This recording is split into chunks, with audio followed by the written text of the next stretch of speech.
Yabon? So the lady was delivered on that day. I find out on the day the lady had one full womb and a half womb. Huh? The marine kingdom is there, but the marine kingdom exists. And it has destroyed many people, also many Christians who think kuti Satanist ayeko. And it's there. And our children at school. Ish, my daughter. Yabon?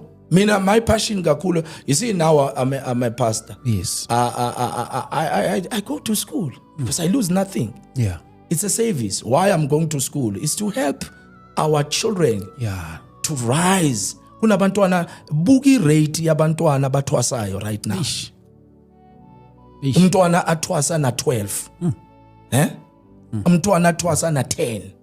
Kodwa uyongena kuphi ekuthwaseni umntwana omncane. A young child useyayeka ufunda isikole udisturb manje kuyifundo useya kuphi useya consulta manje sekuye osewenza inkonzo yokonsult. Siyabizwa la ezikolweni la there are a lot of things that are happening also in schools.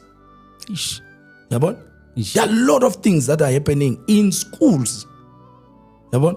La ezikolweni uyathola lapho ukuthi abantwana manje abanye, for example 2 years back we were called in one of the school in Meadowlands.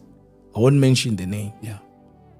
In this school, children babenza begqoka amabhayi be-intimidate laba abanye abangasona izangoma beba intimidate ukuthi bazofaila bazokwenza kanje. We needed to intervene on that one. Yabona? We needed to intervene. And how do we intervene without praying in the assembly? Because it starts in the assembly where you need to avail yourself. That's when deliverance is needed as well. Deliverance is a necessity.